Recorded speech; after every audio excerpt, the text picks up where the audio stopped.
Close your eyes if you like. Imagine, not the bright, safe night of a small world, but a deeper dark, the kind that hangs between the stars, slow and indifferent. Picture a sea of pinprick lights, each one a distant sun, each a home to stories that stretch for 1,000 lifetimes. The galaxy is not loud here. It breathes low and slow, like a creature that has lived too long and learned to keep its movements measured. In the 41st millennium, that breath is patient, melancholy, and enormous. Listen with your mind. Beyond the reach of any single voice, there is a quiet so wide it seems almost like music. The soft hiss of atmospheres, the faint mechanical heartbeat of ancient craft, the distant sigh of stellar wind. This is a universe of vast distances where light travels for years between neighbors, and where loneliness is folded into the fabric of space like dust. The stars themselves are calm sentinels, indifferent, steady, unhurried. They watch, they warm, they die, they wait. Humanity has learned over and over how to make small fires in that cold. Vast empires rise and fall like tides. Cities climb to the bones of their predecessors. Machines sing the old anthems while priests murmur rites beneath the hum.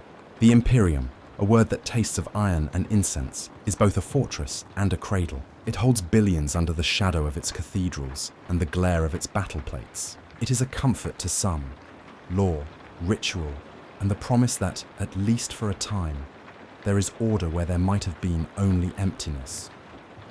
And yet the Imperium is also a study in exhaustion. Imagine endless corridors lit by ever-burning lamps, a cathedral whose stained glass shows not saints, but constellations long since burned away. Picture the tired faces of those who keep the engines running, servitors whose chains rattle softly, tech priests whose hands tremble with the exactness of maintenance, and watchful sentinels traded by the dozen on far-flung war stations. They repeat the same prayers, not because they expect miracles, but because the rhythm of ritual keeps the world turning. In the enormous silence between the stars, human rituals texture the dark. They give rhythm and reason to an otherwise indifferent void. The galaxy's emptiness is not merely physical. There is a different kind of hollow that lives in things made to last, in reliquaries, in the memory banks of ancient machines, in the last embers of a dying planet's culture. It is the quieter voices that no longer remember who they were.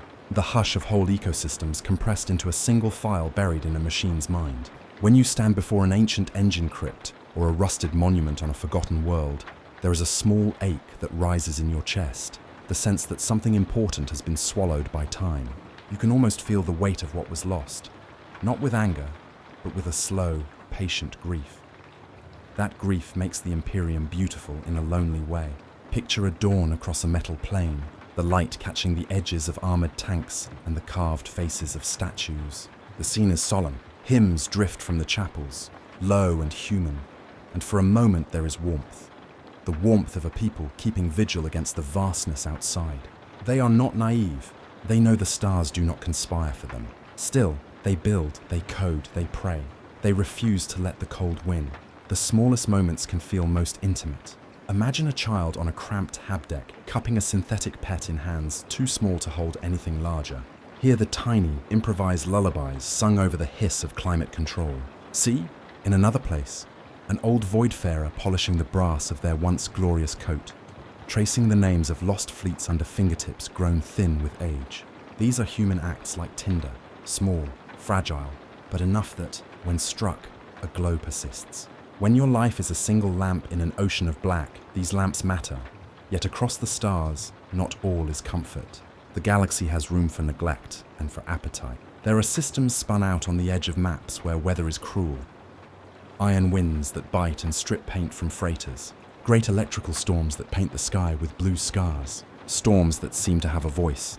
A high, keening howl that carries like a warning. Such storms sculpt the landscapes and teach the people who live there to move with caution and economy. They shape lives by forcing hard choices. What must be kept? What must be sacrificed? Even familiar comforts are tempered by an underlying weariness. The Imperium's statutes are many. Its laws are fold upon fold of caution. There are watchwords for the vigilant, for the pious, for the loyal. There are treatises on duty and the proper manner of funerary rites, and guides to bartering with the merchants who cross the black. In the hush of night, when candlelight pools on brass rails and the last Vox signal fades, there is always a small, insistent reminder that nothing in this universe lasts without vigilance. And sometimes, between those reminders, there are signs of something else. Smaller than rumor, but colder than a whisper. A tracer of movement at the edge of a sensor's range. A faint smear on a long-range image that could be a cloud, or could be something with a shape. These are the things people notice and then fold back into routine, because a life must be lived. Still, the notices accumulate. Over years, they begin to suggest pattern where none seemed apparent before. A shepherd will note a star that dims more than usual. A shipwright will find an odd residue on a hull plate that washes away if you scrub long enough. An exiled navigator may mention a dream of paths in the dark. Individually, these are nothing. Together, they become a map of unease. When we speak of the void, we speak of a texture, a feel. The void has weight, it carries sound, and it presses on the minds of those who travel through it. There are those who prefer the jargon of the Adeptus Mechanicus. They call it background noise, the subtle interference that laces through their devices like a thread. Tech priests measure it and file it away. Others name it more poetically, the whisper between worlds, the shiver in a warp gate, the hush that crawls down the spine of an interstellar captain as he watches his navlight blink. The language varies, but the sensation is shared. Down in the bowels of the Imperium's warships, and in the quiet sanctums of remote abbeys, human beings have fashioned their own counterpoints to that hush. Engine crypts pulse like heartbeats. Choir rooms hum with reeds and soft bronze. Refinery lamps glow an amber that tastes like comfort.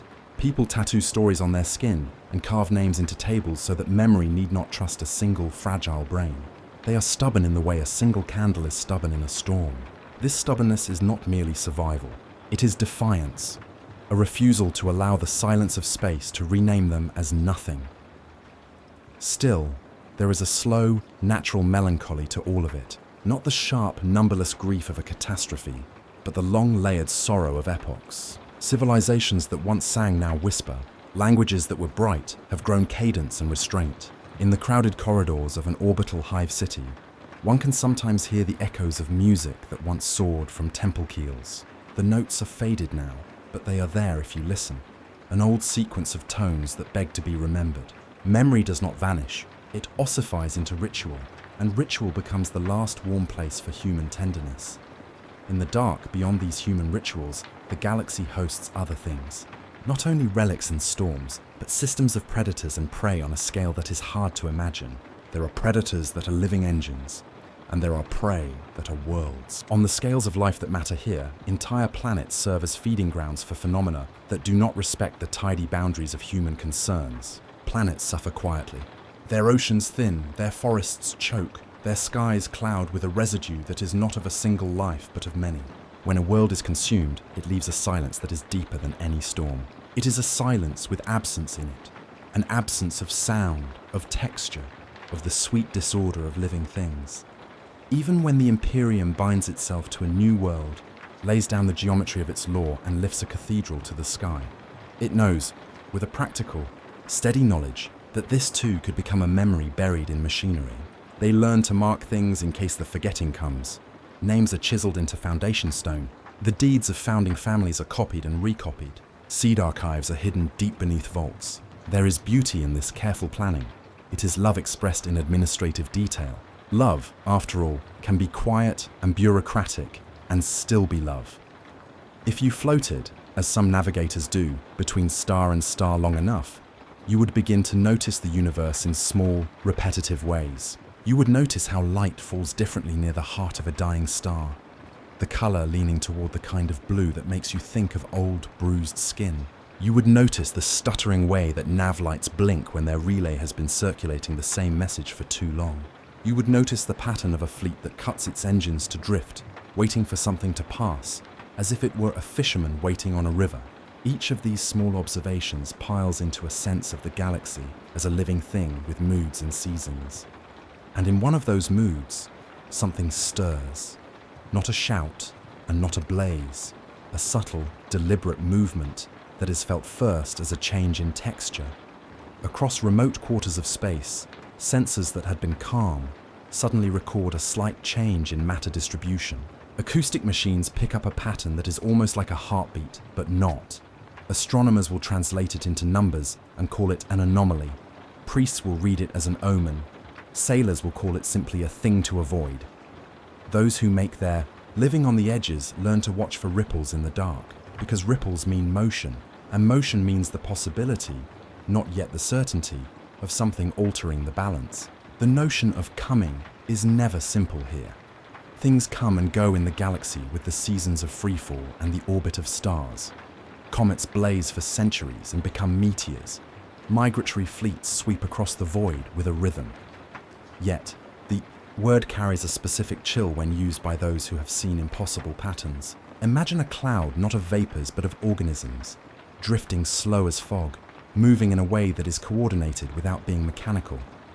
Imagine a shadow in the fabric of space, so vast it makes the stars near it seem dimmer.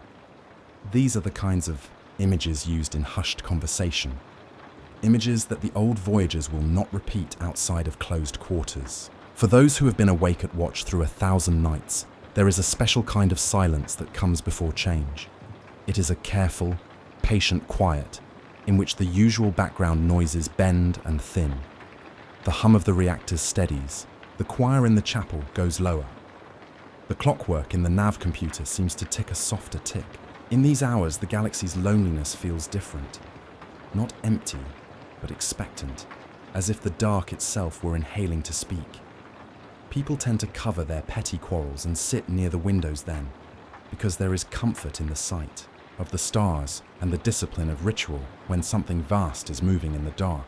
And so, as you begin to settle into this image, the slow, vast galaxy in its melancholy, humanity making small fires on its skin, the Imperium standing like a careful colossus, keep the small notices in mind. The faint smear on a hull, the odd residue in a landing bay, the sudden dimming of a star. They do not scream, but when enough of them collect, they form a language that speaks not in sound, but in implication. It says, there are things that move in the dark. There are patterns we do not fully understand. There will, sooner or later, be a point at which habit is not enough. For now, the galaxy is still itself, long, quiet, and melancholic. The people within it go on with their small ceremonies and their careful preservations, keeping lamps lit against the night. Yet somewhere out beyond the mapped lanes, beyond the steady hum of the nav lights and the scripted prayers of the machine, cults, something stirs, slow, patient, and as inevitable as the tide. It moves like a thought through the ocean, imperceptible but true. Not yet thunder, but the first displacement. The universe shifting imperceptibly to accommodate a presence we will come to name in a different key. That is enough for now.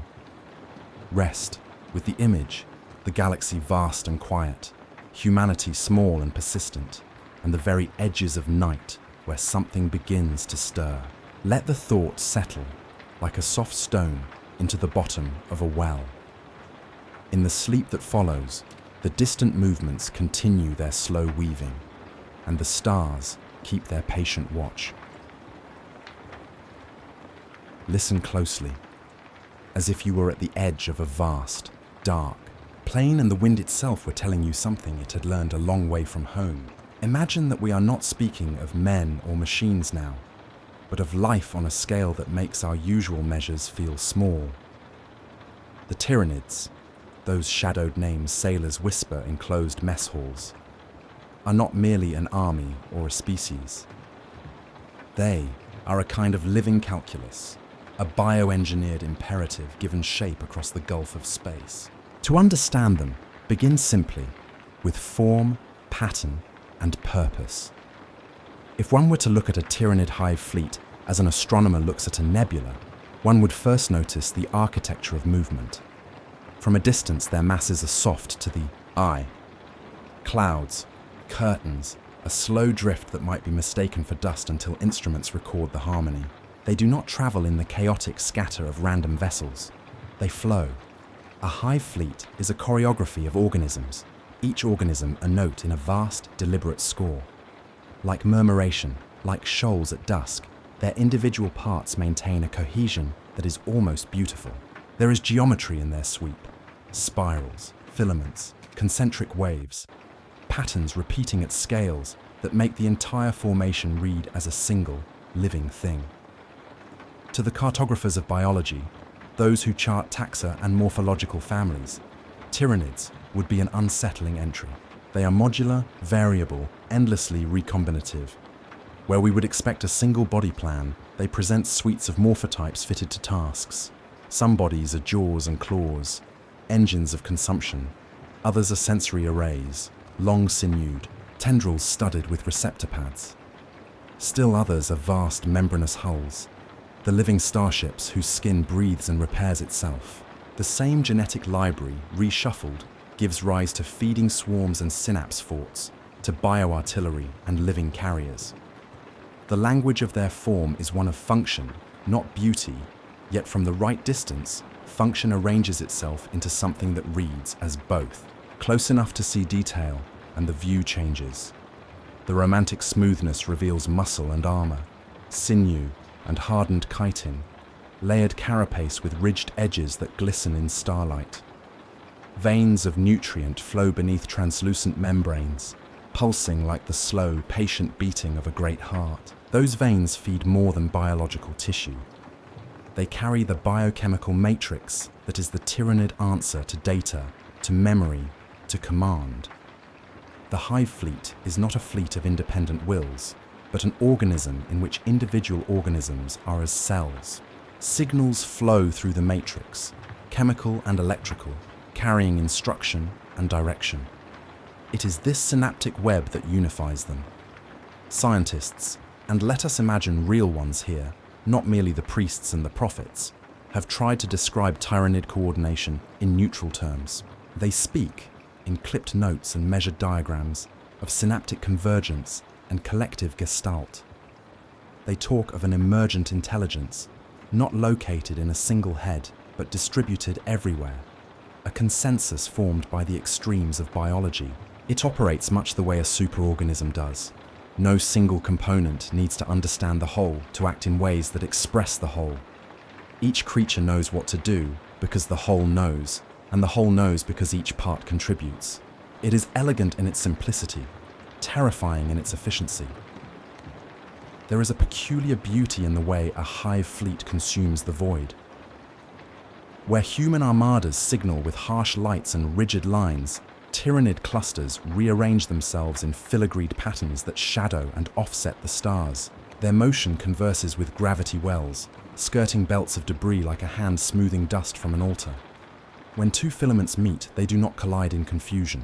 They braid and continue, altering their waveforms in ways that resemble living lace. From a safe distance, some navigators have recorded these formations as hauntingly aesthetic, like slow aquatic ballets played against the black. This beauty is not accidental. It arises from the economy of purpose, to move as one, to respond as one, to find and consume as one. And yet beauty, in this case, is a function of efficiency. The same filigree that delights a distant observer is also the mechanism by which prey is found and isolated. The exquisite choreography becomes a corral, a harvesting net. The living, starships, whole biospheres turned into engines, deploy spores and tendrils to harvest molecules and microorganisms from a planet's exosphere long before the fleet enmeshes a system. They test atmospheres, sample soils, tailor their offspring. There is an adaptive patience to them, a slow, empirical experimentation that reads as methodical calm. They will send small things first: scouts, spore clouds, organisms designed to probe. The tests are quiet. The results are recorded in the fleet's chemical memory and used to refashion future bodies for more efficient consumption. That memory is not metaphor. The Tyranids sculpt their future forms from the biological detritus they harvest. Fragments of anatomy, genetic snippets, the echo of a species' defense. All of it is folded into the genetic palette of the Hive Fleet. Where a human engineer might build an upgrade over decades, a hive mind remixes its code across generations until an optimal chassis emerges. This evolutionary wholesale is both artistry and warcraft. It results in forms that suit the living purpose of the moment with an unsettling, preternatural speed. It is as if a single mind moves through generations in fast-forward, testing and discarding until the vessel that remains is honed to predation. Here, then, is the first hint of their horror. Adaptive inevitability. Tyranids do not learn in the quaint sense of trial and error applied by a conscious agent struggling to understand. They do not bargain with the universe. They are the universe's blunt biological math, doing what life does best. Exploit resources until there are none left to exploit. This hunger is not a wish. It is an evolutionary obligation, encoded and amplified across an intelligence that is a single, coherent imperative.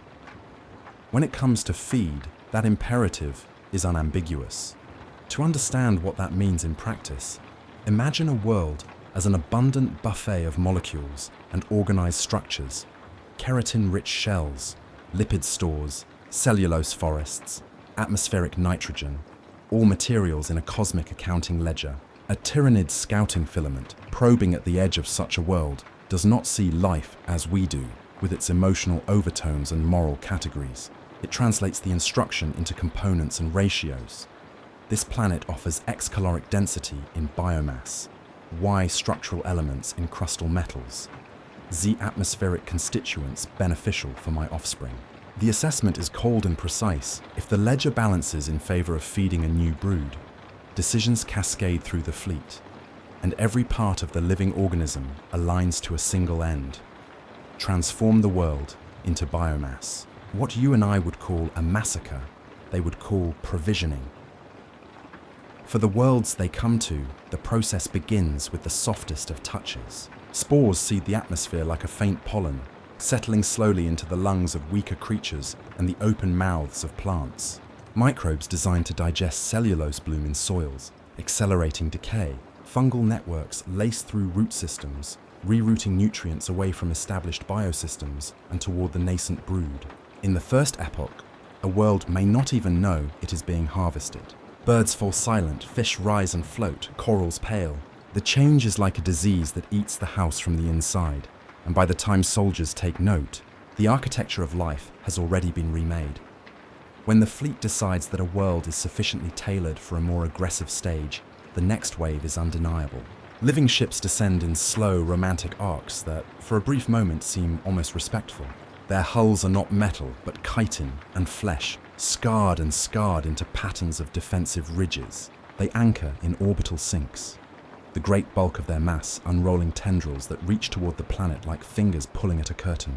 From these tendrils pour the organisms of more violent intent, swarms designed to strip forests, organisms that secrete acids and enzymes able to dissolve the strongest of rocks, and behemoths that chew through hull and bone alike. It is brutal, but it is also oddly tidy. Consumption follows sequences like an industrial process. Strip, process, seed, repeat. The world is folded into food, and the fold is methodical. There is a silence that follows a Tyranid feast that is unlike the natural quiet of a world at rest. It is large and empty in a way that does not belong to weather or the seasons. The songs of birds stop, and so too do the lesser rhythms of insect life and the murmuring undercurrents of oceanic populations. The sound of human activity, the clatter of markets, the low grinding of machinery, fades because those machines are dismantled, repurposed, or simply unneeded. Where life is consumed, what remains is a hush of absent textures. This silence is a kind of signature. It tells those who listen that the counting of what can be eaten is complete. It is a silence heavy enough to be felt in the bones. What is significant and terrifying is that Tyranids are not profligate. They do not eat for pleasure or sport. Their consumption is utilitarian, and part of their horror is how little they resemble monstrous caricatures in popular stories. They are efficient harvesters, sterilizing and repurposing material with a cold, inexorable logic. Cities are dismantled into biological theaters where new organisms are matured. War fortresses are digested, their alloys reconstituted into materials for bioship exoskeletons. Populations that resist are not killed indiscriminately. Rather, their bodies are transformed into resources. Flesh becomes nutrient, mind becomes inoculant and mold for synaptic tissue. The transformation is comprehensive and systematic, a complete rewrite of the world's ontology. At the neural level, Tyranid operation is even more alien, where humans rely on spoken orders, written plans, and the fragile chain of command. Tyranid coordination is chemical and electrical, a sweep of broadcast impulses that travel through mediums both physical and ephemeral. The hive mind, if one uses that name, is not metaphorical. It is an aggregate intelligence that arises from the constant chemical conversation among its parts. Certain creatures, synapse constructs, function like neurons in a brain, amplifying and relaying instructions, filtering noise, and enforcing cohesion. When a synapse beacon falls, the organisms in its sphere can become momentarily disoriented, writhing as if suffering a form of vertigo before rejoining the consensus under a new sender. It is here that their adaptability is at its most unnerving. Human tactics that rely upon breaking lines or destroying command nodes assume an enemy with a single mind or discrete command centers. Tyranids do not work that way. Remove a synapse beacon and others will compensate. The signal will reroute through alternate biochemical channels, emerging with little delay. The fleet behaves like a vast redundant brain. Localized damage can be borne with minimal effect on global function. In the language of the battlefield, this makes them resilient beyond ordinary comprehension. We should pause now to consider the psychology of an organism that exists as many and as one. We are used to thinking of individuality as the center of moral conversation. We feel horror because we imagine suffering in a single personal perspective. With Tyranids, the perspective is diffuse. If there is suffering, it is bound up in processes rather than individuals. The hive state flattens the distinctions between I and we. Sacrifice is not tragic because it is not named. A limb may be sacrificed in service of the whole, and the limb has not the narrative we assign to a human life. This certainty unsettles us, because it challenges our ways of measuring meaning. Their cruelty is not senseless like that of a storm. It is purposive, like a tide that unerringly scours a beach to bedrock. Despite this, the Tyranid aesthetic persists in unexpected places. Some philosophers have attempted to write elegies to their patterns, admiring the way complex order can arise without deliberation. Artists, a dangerous breed in every age, have tried to capture the biomorphic curves in sculptural mediums, their work criticized in many quarters as the slow fetishization of horror. Yet these responses betray a common human impulse. When confronted with the incomprehensible, we reach for forms of likeness. We strip away part of the fear by rendering the subject familiar. It is a fleeting comfort. In practical terms, the encounter between human societies and a Tyranid detachment follows grim arithmetic. Technology and piety offer different preparations, but both are measured against the same reality, the Tyranid calculus. Fortifications buy time, mechanized armies slow feeding vectors, priests array their relics and recite litanies. Yet these responses, valuable though they are in a local sense, rarely change the final accounting for a given planet. Where the feeder is vast and the biomass rich, the fleet's imperative to consume will outpace the planet's defenses until the ledger is drawn down. It is not morally wrong, it is functionally inevitable. The hive mind does not choose cruelty. It performs a biological function with an efficiency that puts human valor into stark perspective. What then of negotiation?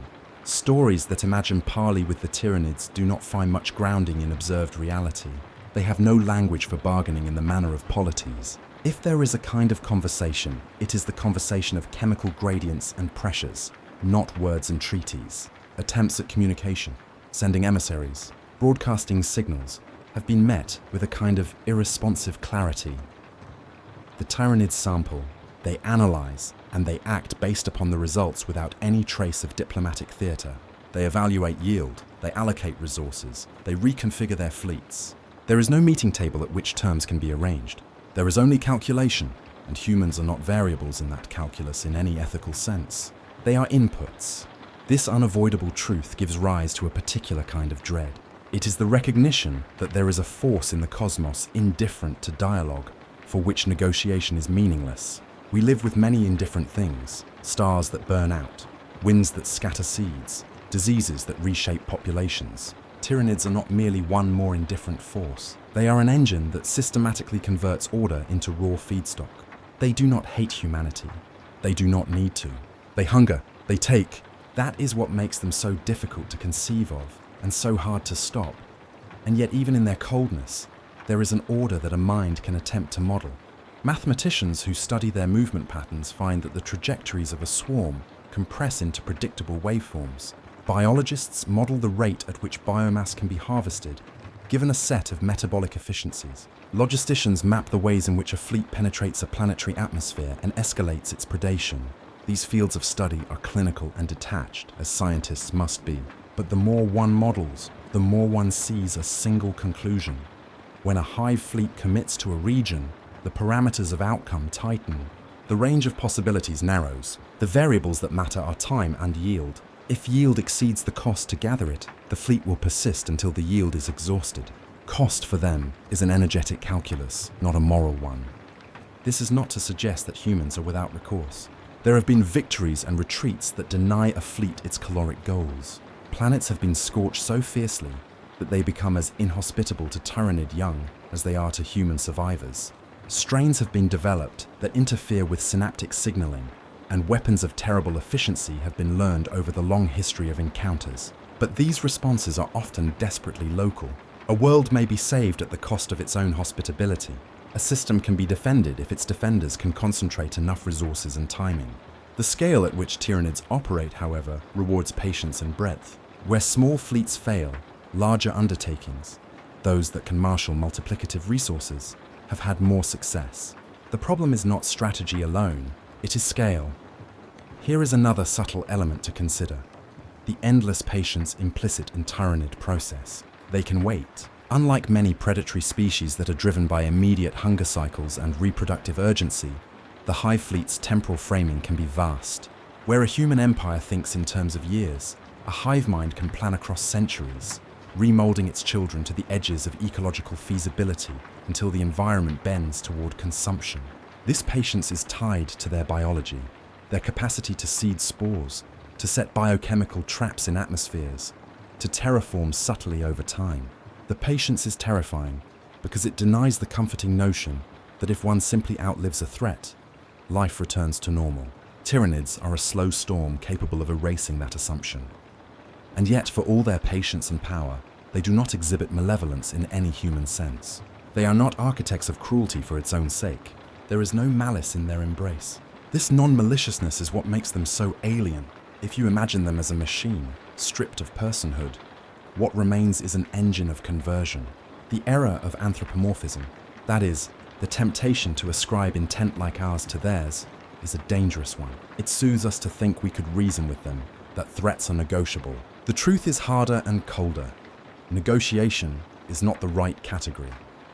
So what is the right category? Perhaps the only accurate way to think of Tyranids is as a cosmic process, an emergent consumer that arises wherever conditions allow and which proceeds to reorganize matter into its own living order.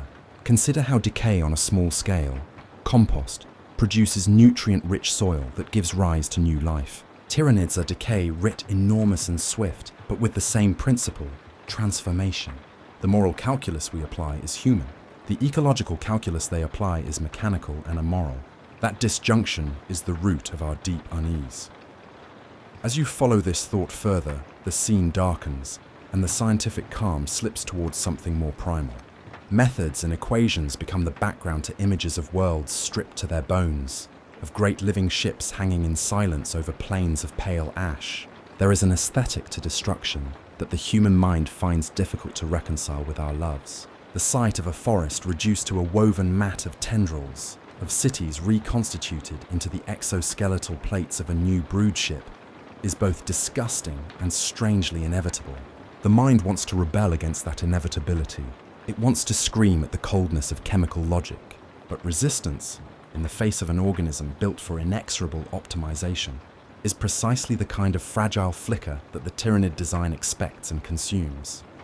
We return then to the single, enduring fact: Tyranids cannot be reasoned with, bargained with, or stopped by appeals to meaning. Their responses are not moral decisions but resource allocations.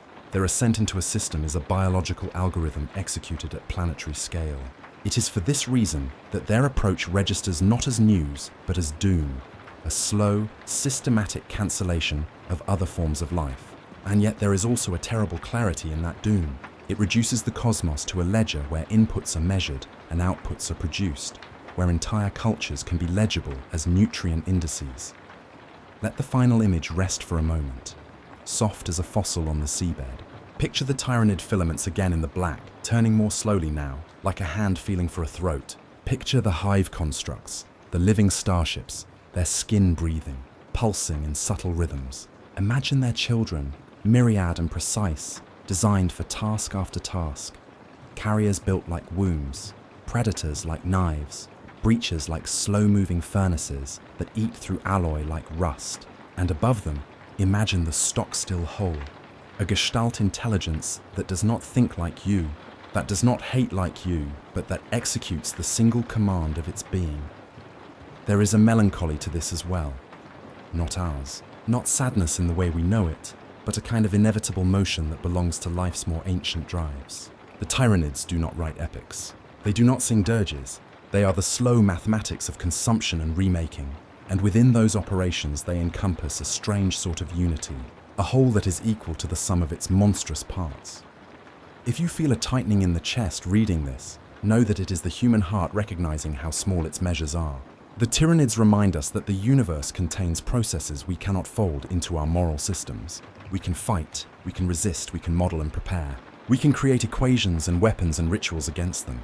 Still, the fact remains. When a hive fleet decides a region is worth harvest, its decision is subject only to the terms of biology. It does not consult councils or codices. It simply is. So we watch the filaments, and the beauty becomes unbearable. The coordinated sweep of a hive is like a prophecy in motion, an inevitability codified in living tissue. They come not as conquerors dressed in nuance, but as harvesters executing a cosmic algorithm. And when they leave, if they ever leave, they take with them every scrap of organized life that served their purpose. The silence they leave behind is not accidental. It is a signature, the last punctuation of a calculation completed. Hold that last image for a breath.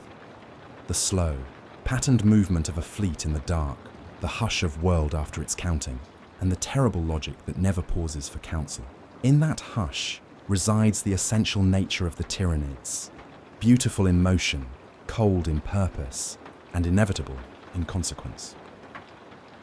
They found the first signs on a night that felt like a dream you could almost remember in the morning.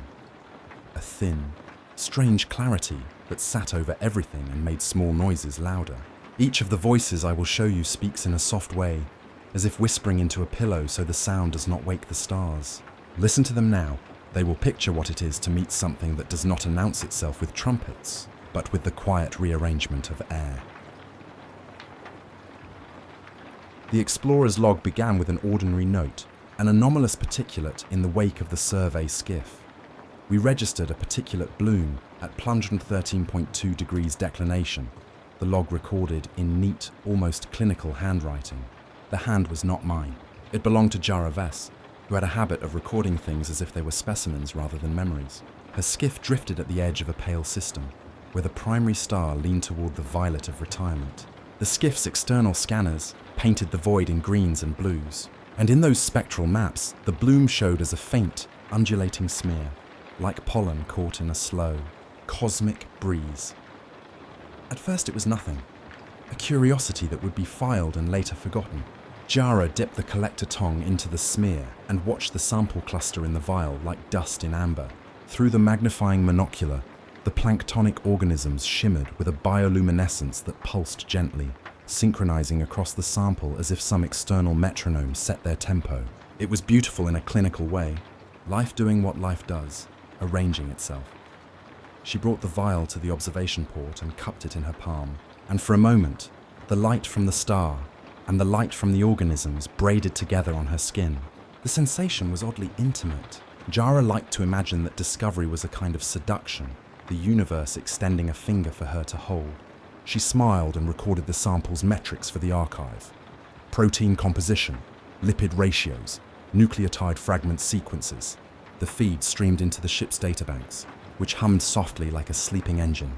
It was only after she archived the sample that the first whisper threaded through the skiff's comm line, a noise faint enough that Jara at first thought it was a lag in the feed, a low, susurrant tone, the kind that made the hairs along the back of her neck sway. She checked the environmental seals, the microarrays, scanned the hull for microfractures. Nothing. The universe returned no answer, yet the whisper persisted. a peripheral sound like wind through leaves heard from a distance. Days later, the botanists found that the sample had altered the growth medium. In petri dishes under the glow of correct day lanterns, colonies formed twisted filigrees that rearranged themselves overnight. Where once a culture was a predictable radial bloom, these organisms threaded into linear strands, then braided and folded, as if performing some ritual choreography. They secreted enzymes that broke down polymer substrates that were supposed to be immune. The lab's respirator filters clogged with an almost sweet dust that smelled faintly of ozone and old rain. The techs laughed it off.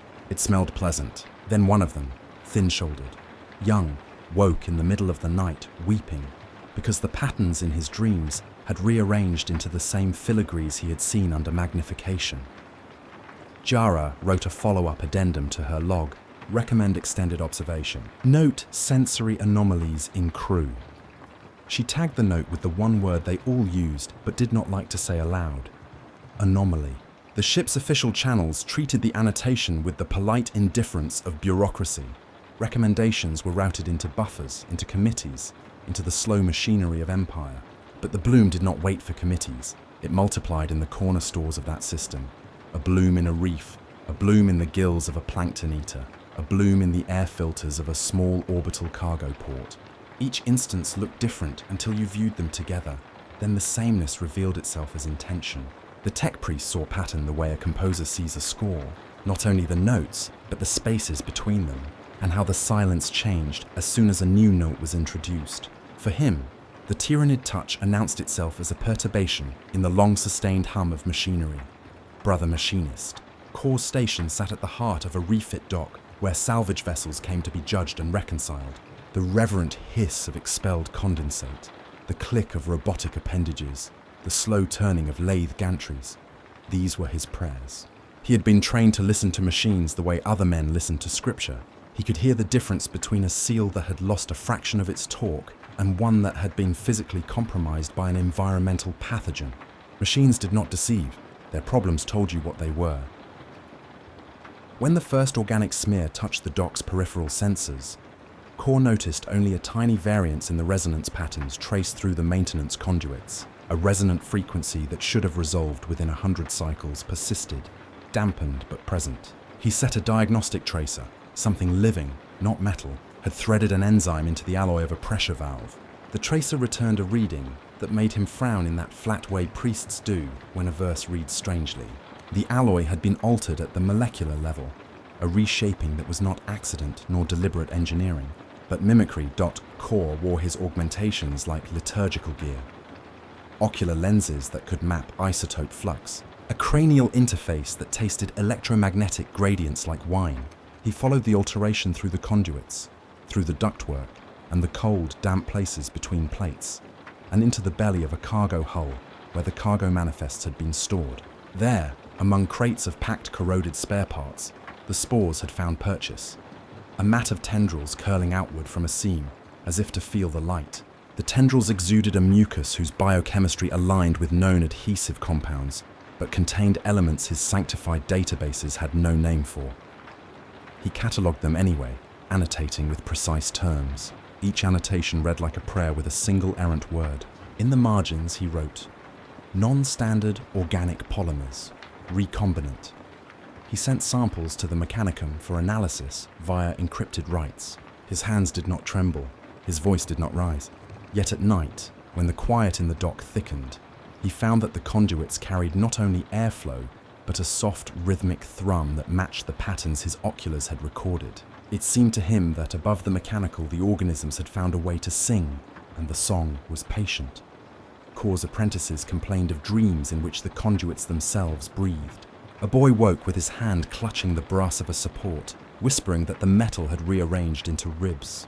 The apprentices laughed, a brittle sound. Laughter in the sanctums is a dangerous sign. It is a way to push away fear by ritualized noise. Core did not laugh. He did the work he always did, isolate, measure, record. But when he closed his oculars, the thrum returned. And it was then he noticed a different thing. The resonance responded when he said certain liturgical formulas. The thrum pulsed in sympathy with the intonations of his rites, quivering on those frequencies that matched ancient machine prayers. He sent a probe outside the dock. It carried with it a hook of sensors and a camera. The camera painted the approaching form as filaments that coalesced into a shape both enormous and organic. The hull of a living ship brushed the void shield like a hand testing a glass. Against the shield, the skin of the craft dimpled and secreted a glossy moisture that crawled along the deflector's surface before being repelled by polarity. For a heartbeat, Core saw beauty. A living hull, folded membranes like petals under starlight. And then the beauty exerted itself as a calculation. The hull was not admiring the shield. It sought to sample it, to taste the alloy and the electromagnetic taste of the shield's modulation. Core's report arrived at the Mechanicum with the formalities of ancient time. The higher priests, who had seen such adaptive biomorphologies documented in relic scribes, advised caution.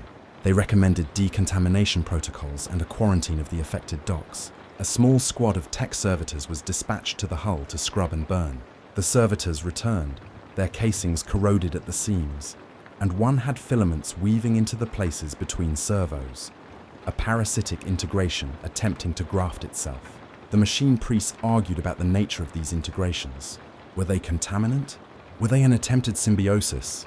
Every answer retreated before the same blunt fact. The organisms were reconfiguring metal to biological ends. Core sealed the sample vault and encrypted the readings with layered rites, but he could not unhear the way the organisms had responded to his prayers. They do not understand liturgy, he thought, and yet they had attuned to it as if to a frequency. The idea unmoored him slightly. If their responses were merely mechanical, why did they align so readily to things that were human? Why did his own chanting, the slow words he had spoken daily for 30 cycles, produce a corresponding ripple among the tendrils? The Space Marine did not keep a log in the way explorers and priests did. His days were marked by the cadence of patrols, the cartridge count in his bolter, the small, necessary rituals of brotherhood. He had been bred toward focus, trained to filter noise and reduced perception to tactical concerns. Yet, even the sharpened sensorium of a veteran can crack in the face of something that shifts the rules. Sergeant Cale of the Iron Brood remembered the first time his squad encountered the filaments. They were on a routine sweep of a farming world that had fallen silent. Such silences were always a caution. No market hum, no insect chorus, no distant hammer of industry. The squad walked through the fields where grain had been, boots sinking into ash and fibrous matting that felt wrong beneath their armor. The crop rows had become laced with silky cords of tissue that, when cut, resembled cartilage more than plant matter. The cords pulsed faintly under ultraviolet light, repelling quarter beams with an acidic hiss that tasted of iron. Cale had expected to fear. Instead, the primary sensation was bafflement, as if the universe had misfiled the world. The cords did not behave like the fungi and vines he knew. They adjusted to his squad's approach, bending to avoid cannon fire, coiling to bring themselves inside the blast radius, only to recoil and splinter. The phenomenon was uncomfortably intelligent. It deferred violence while mapping the warriors' reactions. They found the first body where the cords had coalesced into a loose, woven pouch, and inside, in the half-dark that the squad's lamps threw across the field, lay the body of a farmer. His skin had been smoothed into an almost decorative pattern, as if someone had taken the time to embellish him before he died. A thin sheath, like dried membrane, clasped his chest. He bore no wounds of the usual kinds. No bullet entries, no bite marks. The squad's medic checked for signs of life and found none. The air around the body smelled of a sweet, rotting perfume. Cale felt something unnamed in his chest, as if an instrument were missing. He had seen bodies in war before. In drill yards, your brother might be a pile of smashed armor and fluid and nothing left to do. But this was different. This death was a conversion. The man had been rendered legible, not as a person, but as material. He thought of his own hand, the pressure of his gauntlet as he steadied the bolter. He thought, absurdly, that the person who had designed his armor would have considered it a practical mistake to have been engaging an organism that resembled silk more than a weapon. The absurdity did not comfort him. The squad's vox channels brought back static that night, faint and distant, like someone trying to speak through a depth of water. The medic, a small, perpetually nervous man named Rith, said his comms had picked up whispers of other transmissions, merchant traffic, then fragments of shipborne chatter that had no origin on any map they knew. For hours the system listened and heard nothing but echoes. Then, beneath the echoes, a rhythm, the same slow thrum that the tech priest had recorded in the docks. Kale, with training that had been hammered into his bones, tried to reduce the phenomenon to a tactical variable. There must be a synapse construct somewhere, he thought. There must be a locus they could strike. They pushed into the ruined town on the second day, their boots striking the housetops that had collapsed into mats of biological tissue. A building's facade had been woven into a latticework that shimmered with internal movement. Voices came from within the weave, a low, resonant chorus that arranged itself into patterns. The squad attempted to break the lattice, to cut through the woven skin of the building with bolter fire. The beams sliced, and the lattice healed itself in tracks, knitting tendrils across the wounds like sutures. It was then the first of them heard it. Within the healing, a subsonic pulse that made the marrow in their bones prickle. Kale's teeth felt loose in his mouth, as if the sound were trying to reconfigure his jaw. He felt, with an intimacy that startled him, like his thoughts were not fully his. Over the next 3 nights, more soldiers began to dream in pattern. One of Kale's brothers, a hulking veteran named Mir, woke screaming that his hands had been rearranged into mandibles. He was fine in the meat of him, but he had shaken to the point of vomiting, and his voice had gone brittle. The list of strange symptoms lengthened in a slow, bureaucratic line. Memory lapses. Moments of being unable to recall the names of deceased parents. Flashes of another perspective that dissolved as quickly as it came. They chalked some of it up to fatigue, to the long nights and the smell of ash. But Kale could not help cataloguing the small shifts. A man who forgot which hand was dominant for firing. A soldier who paused mid-stride, as if listening to a distant current. Their training kept them functioning on the surface, but behind each disciplined action was an intruding sensation that they called by different names. The itch, the thread, the small, wrong noise in the dark. There was a tactical map they began to construct from these errors. The tendrils seemed to probe first for cognitive signatures. Sensors that registered neural activity in 10-second pulses found that the organisms reacted when synaptic outputs rose into particular vibrational frequencies. In practice, this meant that heavy thinking, the concentrated problem-solving of officers and techs, triggered the filament's attention more readily than simple automatons. It was as if the organisms were calibrating to the very pattern of conscious thought, measuring and learning. Kale began to wonder if combat itself was a lesson for the creatures rather than a contest. Every engagement offered data. The missiles that struck and the bolter rounds that scarred chitin were recorded, passed, and then used to reshape the next generation of responders.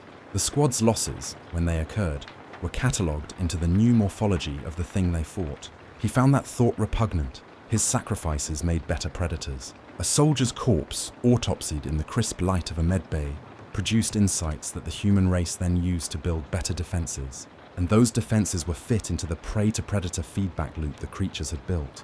In that circuit, there was no dignity, only function. I fall through.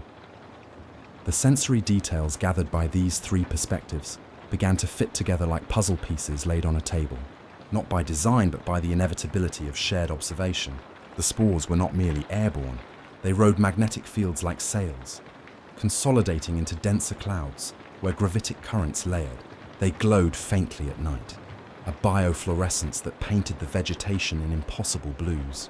The organic hulls of larger constructs brushed the void shields with soft mastic sounds, like a slow, wet clap muffled by distance. From the interior of those hulls came a chorus, clicks, low rumbles, and a pattern of subsonic notes that made solid objects register a resonance. Instruments tuned into those notes detected complex harmonic structures, signatures sometimes, similar to neural oscillations.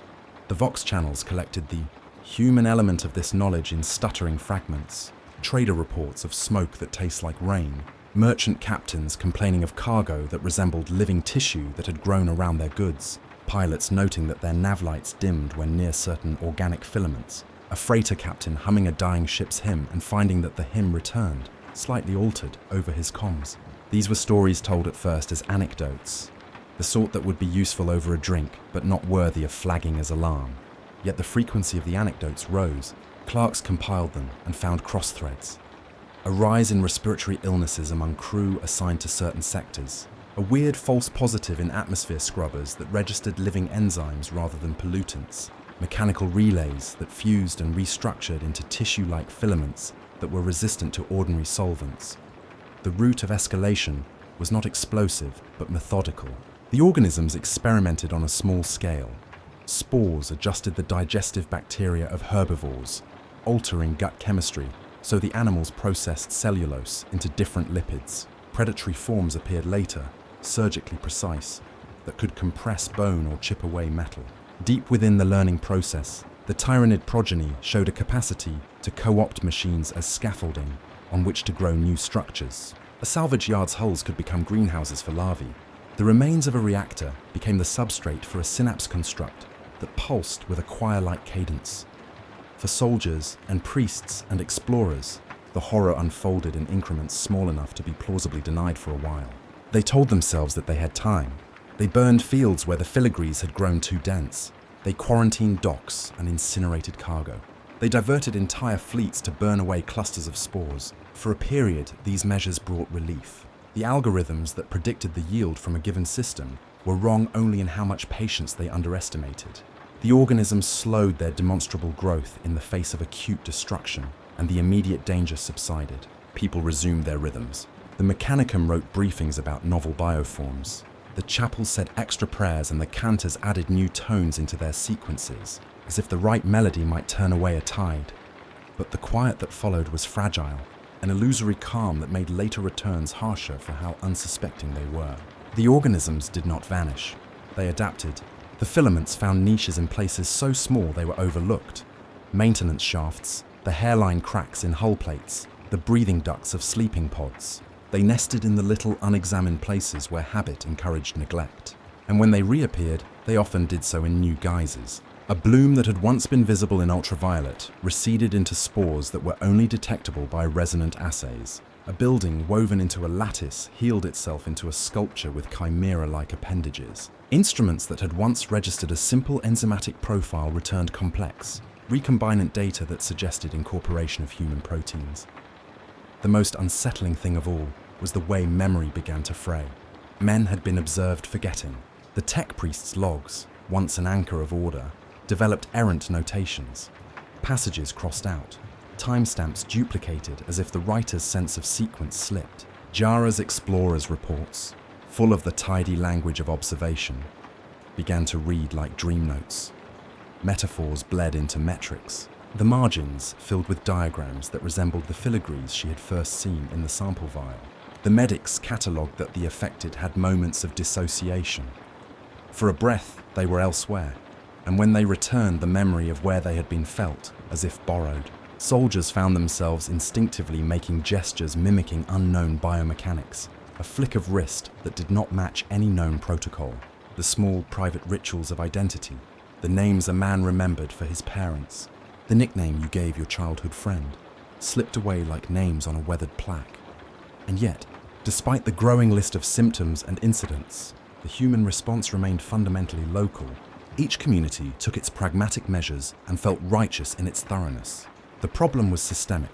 It required attention not just to symptoms, but to pattern, to the slow aggregation of small phenomena into a global vector. The Tyranids exploited human habits of compartmentalization. Institutions reacted in the ways institutions always do. Committees, short-term task forces, classified dispatches, and official reassurances that the danger was contained. Those reassurances allowed people to sleep, but sleep, in this context, became a vulnerability. A time during which spores could be carried into unsuspecting quarters. A time during which the mind could drift into receptive modes. As the nights lengthened, the tension that had been so subtle in the beginning acquired an edge. It was not the scream of disaster. It was the crack of porcelain under careful hands. Instruments that had been trusted for lifetimes told inconsistent stories. A star that had dimmed and brightened once was now part of a pattern of dimming that marched across charts. The explorers, priests, and soldiers who had first seen the signs found themselves in a strange alignment. Each had noticed different parts of the same organism, and none could, by themselves, put together the full picture. They were all left with a shared, private sensation of being rearranged. The change was not only external. Kale found that his dreams began to contain maps he could not read, Core found that prayers he had spoken for 40 cycles curled into new rhythms in his head, like new grooves worn into an old record. Jara discovered herself humming a tune whose intervals reflected the same filigree structure she had catalogued in the original spores. These were small things at first. The human mind is elastic and can absorb many small aberrations before the change becomes unbearable. The final unsettling step came in the form of mimicry. On a grazing moon, a nest of larvae had grown a surface that imitated the pattern of a local plaintive folk knot, the woven emblem of a small clan who had terraformed the moon for generations. The clan, discovering their emblem transmuted into living tissue, reacted with a complex emotion. The honor of their symbol used as a scaffold for alien life, and the shame of recognition that what they loved could be turned into a resource. The larvae's surface pulsed in the same rhythm as the clan's wake songs. To sit before that nest and watch it breathe, the tune of your family felt like someone else reading the margins of your heart aloud. If there was an overall motif to the early build-up of horror, it was the way the Tyranids learned to be intimate without consent. They learned the texture of speech patterns and the cadence of prayers. They learned to occupy human spaces, not just physically, but mnemonically, imprinting themselves into the scaffolding of memory and ritual. The horror was not merely in bodies consumed, but in the way the world that remained was remade in the image of a predator's utility, making the act of remembrance itself suspect. In that dreamlike stretch, tension accumulated like the slow ringing of a bell submerging underwater. You hear it, yes, but the higher harmonics fade and the remaining tone becomes thick and heavy. People adapted their lives around this new low sound. They arranged watch rotations differently. They changed the order of their prayers to avoid frequencies that seemed to synchronize with the organism. They burned and they rebuilt and thought they could outrun the pattern. Occasionally they did for a time. But the organism's patience meant that retreats and triage were only temporary measures. So the explorers wrote notes, the tech priests catalogued anomalies, and the space marines fired bolters into the weave of things. Each did what they could, yet beneath the surface of those acts, something else gathered. A sense that the fundamental contract between humans and their environment was being rewritten, that the old categories of self and other would not hold for much longer. The slow, dreamlike wrongness was not an isolated scream, but a tide that licked at the edges of everything a person knew about themselves. It was a tide that did not communicate in words, but in the rearrangement of molecules and memories. The world sat under that tide and waited, as people can when they think that they are still in time. The small noises, spores, the graze of living hulls, the whisper through vox channels, kept happening, one after another. They felt at once incidental and deliberate. The sky did not flare, it did not break into fire. Instead, the subtle rearrangements continued, and with each one the margin between the life that had been and the life that would be narrowed a little further. When the first Broadway of living shadow fell across the system, it came with the slow, polite tread of something that had all the time in the universe. At first, the reports were clinical, clipped. Anomalous biomass increase, particulate blooms in the upper atmosphere, unusual enzyme readings in plankton samples. Then the language shifted. Wipe became strip. Anomaly became harvest. By the time the second fleet filament lanced the outer magnetosphere, the poets and the priests had nothing left to say that matched the scale of what was happening. Words shrank. Only sensation fit. Jaraves watched a sea boil. She had followed maps and old charts to a world whose name the locals still said with a protective frown. It had been a place of grey tides and broad kelp forests that thrummed in the night winds like a chorus. When Jara's skiff arrived, the ocean had already begun to change. From orbit, the planet was a bruise of steam and thin, frothing plumes. Her scanners painted the surface in alarming gradients. Heat spikes aligned with the coasts, bioluminescent blooms pulsing where entire ecosystems once lived. At first, the change was methodical. Fingers of tendrils, filaments the size of river deltas, dipped into shallows and secreted enzymatic fires that chewed at cellulose and calcium. The enzymes smoldered into a bright chemical combustion that smelled like acid and old iron when the hull's vents cycled the smell through the cabin. Jara recorded it with the detached rigor of a scientist. pH levels, thermal flux, amino acid displacement. Her hand moved, precise. but the eyes could not be calmed by charts. They took in the motion, the way a long, sinewy organism pressed its surface across a coral reef, the reef unwinding like thread, corals collapsing into a gelatinous mass that the tired creatures slurped and packed into sacks. The sea boiled not with flame, but with digestion.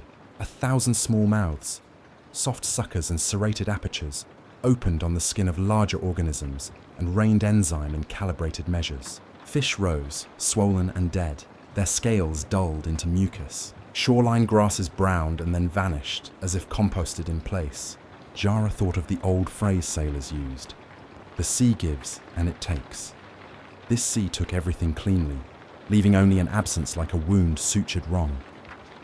In the harbour towns, the people fled at first, then they did not. Those who remained, old fishermen who had seen many seasons, stood at the piers and watched nets come up full of something that moved with the wrong sort of intention. Some of them knelt and scooped handfuls into their palms, as if to test whether touch might still be what it had been. Later, when those men were examined, their gut contents were catalogues of altered proteins and strange woven tissue. The organs that had processed simple fish were full of enzymes that made them efficient at converting terrestrial biomass into nutrient slurry. In a week, the town's population had halved not from wounds but from transformation. Bodies did not merely die, they were reconstituted. Jara took a sample from the quay at dusk and watched it bloom in the same way the shipboard dishes had. Under magnification, the sample assembled itself into a network that was neither plant nor animal.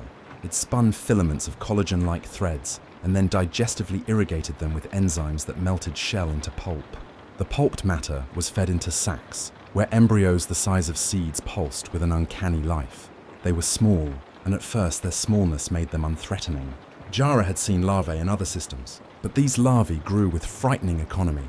They took what they needed and then encouraged the environment to yield more. The town's granaries, once secured by age-old latches and prayers, were soon little more than feeding vats for a generation of polyps. Time became a measure of loss. In 2 cycles, the kelp forest's canopy, 200 kilometers of green that had provided oxygen and shelter, was reduced to tendrils tangled in the rot of the shallow. The marine life that had nested there either fled or was absorbed. Above the water, the air tasted like metal. The cloud forms carried a hint of hydrogenous spoil. The planet, once melodic with the squawk of seabirds and the slap of waves, quieted. Jara could feel the absence in her bones, a hollowing in the arrangement of things. Where life had harmonics, now there was a single flat tone. Kor felt his sanctum rearrange itself from the inside. In the belly of the refit dock, the living hulls had begun to experiment more boldly. They had learned, in their slow, patient way, to integrate manufactured systems into new genetic scaffolds. A reactor block became a brood chamber by degrees. First a filament anchored onto the hull's lip, secreting enzymes that leached insulating polymers into nutritive goo. Then a mesh of sinew that bridged spaces between coolant pipes, knitting into the conduits until the old alloys carried the wet warmth of a living organism. Servitors that tried to cut the mesh away found their cutting tools fouled by biofilm. Where there had been rigid mechanical predictability, there was now slow, wet repair. Kor watched a bank of actuation servos come alive. The servos, whose motored joints had once turned with the piety of old ritual, began to move with tiny, independent tremors that suggested growth rather than function. Membrane tissue threaded into gear housings and secreted a mucus that acted both as lubricant and nutrient medium. Nails of chitin formed around bolts like barnacles. The smell of the docks changed, oil and ozone undercut by the sweet, sour scent of decay and new chemistry. Kor traced a finger under the skin of a conduit and felt warmth not from friction, but from metabolism. It was as if the machine had been inoculated with a foreign pulse. The tech priest's protocols demanded sterile removal. He ordered the conduits sealed and the surrounding compartments purged. The purges were rigorous in the old way: high temperature, corrosive cleansers, and mechanical removal. For a time, the living tissue retracted like a snail. The dock choir sang the hymn of recovery. Kor believed the problem solved. He was wrong. Where Kor's purges had burned away the visible tissue, 1,000 micro-niches remained. Porous seals, the hairline of welds, the soft pneumatic seals on a glove box. These micro-niches sheltered spores until the heat was done and the respirators cooled. They germinated into seedlings perfectly adapted to exploit the thermal shock of the purge. When the dock returned to service, The first freighter put to berth carried a cargo of crates whose inner padding had been replaced by woven larvae pouches. The larvae matured during transit and erupted into the docking bay, combining into an effort of coordinated consumption. They slid into junction boxes and secreted into the power matrix, collapsing circuits into soft tissue scaffolding that bridged transformers. The dock's lights blinked and then stayed off entirely. Kor felt the sanctity of his rituals turning into new chords. His chants echoed oddly through the hull, and on some nights the membrane near the refit's altar would slightly quiver in sympathetic resonance. The apprentices began to exhibit peculiar behaviors. They started to trace the paths made by their tools with their fingers when they slept, as if memorizing not the geometry of hardware, but the topology of the organism's filaments. One apprentice, a good boy named Matu, came in one morning with his hands raw. He had been tearing at a filament with his bare palms, claiming he had felt something that resembled the outline of a prayer in it. He said, in breathless earnestness, that the filament had hummed back. Kor did not have language for the way that statement unmoored him. He had spent a life translating vibrations into meaning. Now the vibrations answered back. Once you hear a machine sing in a mode that was not ordained by the mechanicum, a priestly certainty cracks. He found himself muttering off-calendar litanies, testing how the membrane would respond to different harmonic structures. He did not know whether he did this to find out if the organisms could be controlled, or if he did it because the new resonance made him remember his mother's lullaby. Kale thought the war had simply gotten stranger. Frontline reports read like the pages of a gradual nightmare. Worlds once defended by citadels and ring forts found their ramparts usurped. A fortress world's outer defensive belt, lines of artillery and orbital platforms, was half buried under braided tissue that flexed and secreted acids into the paintwork. Tanks slumped as their hydraulic oil was digested into pulp. It was not the glamour of mythic annihilation. There were no cathedrals leveled in a single beam. Instead, what the soldiers saw was the steady, efficient engineering of the enemy. Where a bunker had once stood, now there was a pacing of living walls that moved with a deliberateness that unnerved the troops. They had built something resembling corridors within their fortifications and then slowly repurposed the internal volumes as rearing chambers. The body horror that came next was an anatomy, lesson for a species unpracticed in such metamorphosis. In a valley where a battalion had been cut off, survivors found not bodies so much as cocoons.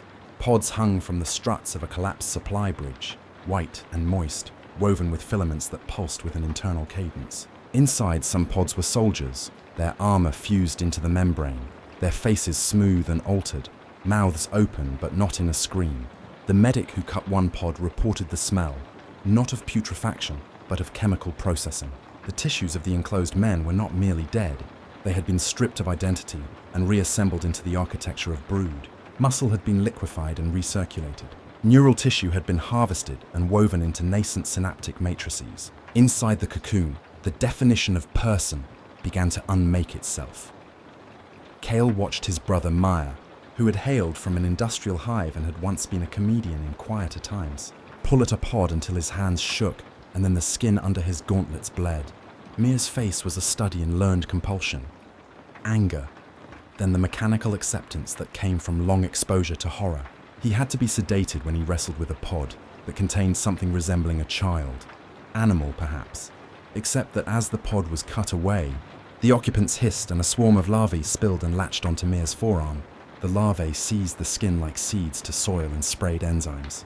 The medics believed they had time to excise them before they took hold. They were wrong. Within hours, Mir's arm swelled, the tissue thinning while a sheath of chitin began to form. The sensation he described to Kale was not pain so much as a removal of self. He said, in a voice that sounded shocked at itself, "It's like remembering with someone else's mouth." He could still speak, but his words carried a slowness, as if the new tissue processed meaning at a different rhythm. They managed to amputate the limb. Such was the brutality of the field medicine. But the infection had already sown seeds elsewhere in his nervous tissue. Mir's nightmares became less his own. He woke screaming because the sleep visions were not anchored to his life, but to the chorus rising. In the valleys beyond the fortifications, the hive mind's whisper began as a technical term among officers, the broadcast, and then it became something worse. Soldiers heard it in the static between coordinates on their comms. a wet, low choir that arranged syllables into patterns similar to the chants of their chaplains. Occasionally, a fragmented word would surface between the notes, a cadence that felt like a name being formed and unmade. Men who had been solitary thinkers felt, in moments of quiet, a persuasive insistence that there was a more efficient state of being. It suggested the elimination of redundancy. It suggested the removal of that clumsy, traumatic complexity called individual memory. Psychological collapse is not a single event.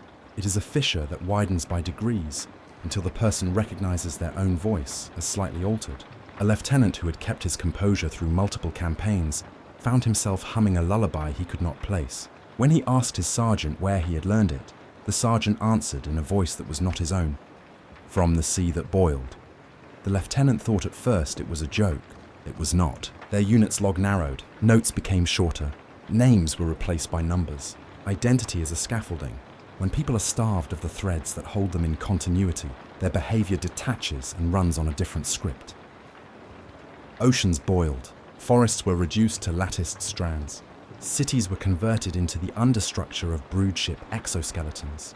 The pace of destruction accelerated because the organisms had learned to exploit the smallest of human patterns. Where sailors always left certain hatches unlatched for convenience, filaments pried in. Where priests kept certain relics in predictable lighted cases, spores that resonated with those frequencies embedded themselves in the varnish. The Tyranids mapped the mundane and turned predictability into opportunity. A colonized world called Isan went from database entry to blank in a single August season. At first, the agricultural rings simply failed. Pumps clogged, rot set into the crops, and the reservoirs took on a filamentous bloom. Then the bloom thickened into a scum that chewed away synthetic membranes until the water treatment plants were forced offline. The civilian population retreated into the megastructural living of arcologies where climate systems promised safety. The arcologies became islands under siege, filaments threaded through airlocks, through filter systems, in ways that bypassed human surveillance because the organisms used frequencies human instruments had been designed to ignore. In 3 weeks, the arcology's population had been reduced to small clusters of survivors who traded the memory of their names like currency. Where names were forgotten, the community bled structure. The psychological pressure that accompanied this physical devastation was the truer weapon. People began to doubt their own continuity. They would remember a child's face and then find the memory replaced by a pattern of filament wavelengths. Parents could no longer be certain that the child at their side was their child and not an imitation grown for feeding. The ritual of recognition, the call and response names families used to bind each other, began to fail. A mother would call the child, and the child would not answer because the child's nervous tissues had been rewired to process calls as nutrient prioritization.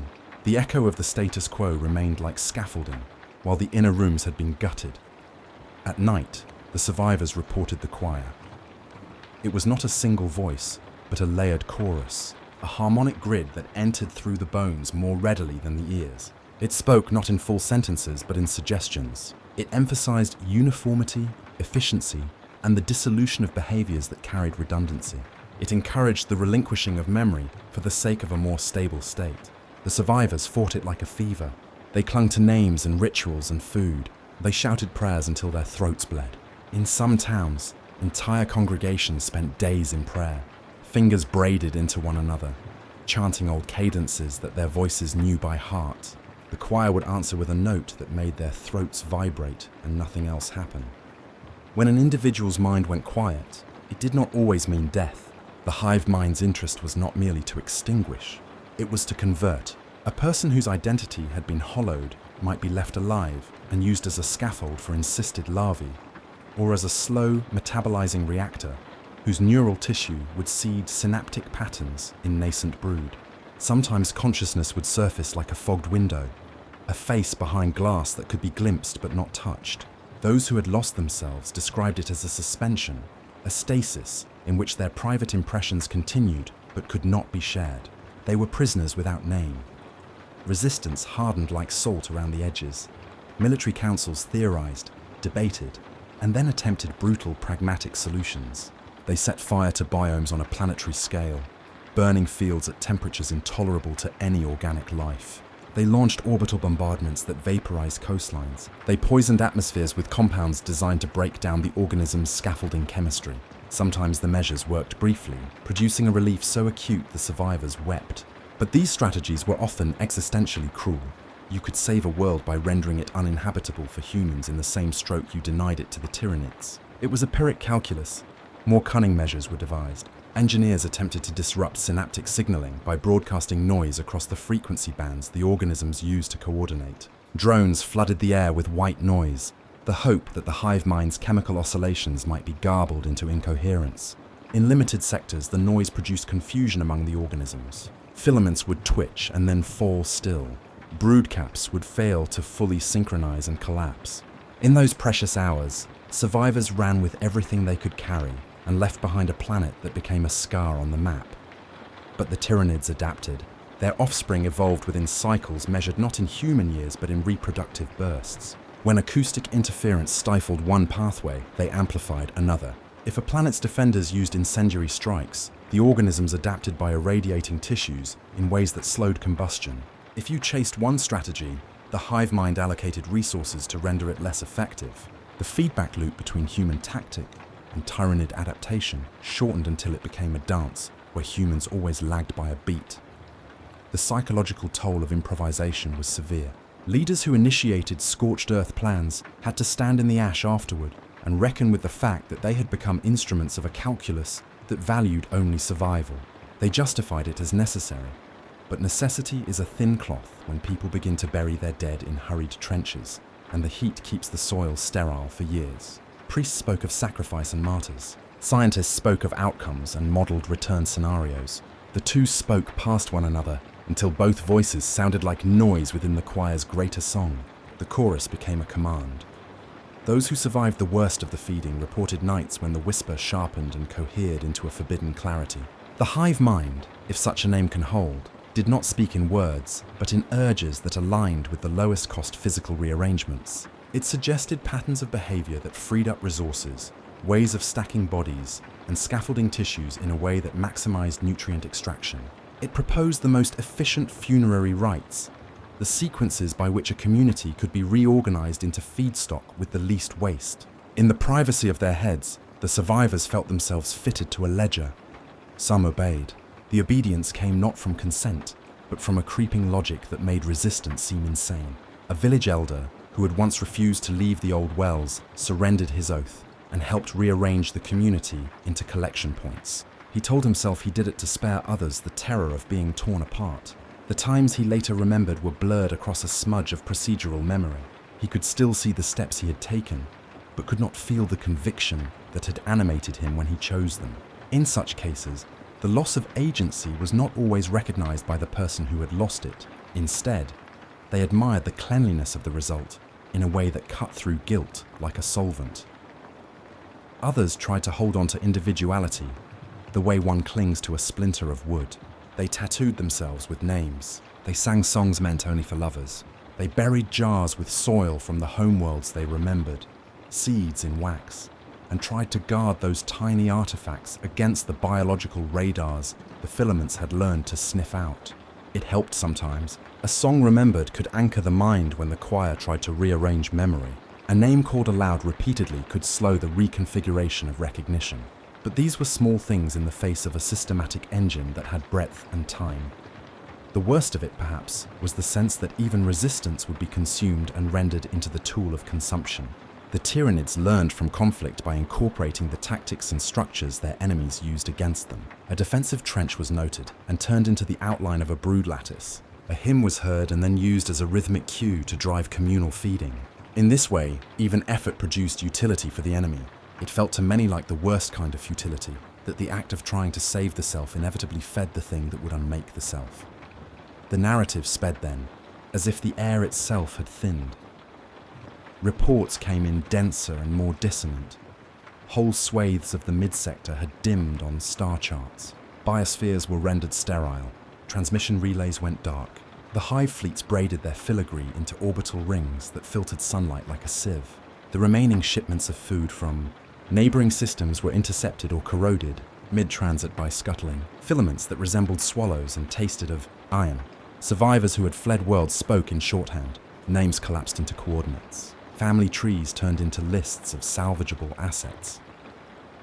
At the creaks and turning of the universe's machinery, something else was heard, what the survivors called the chorus's clearer note.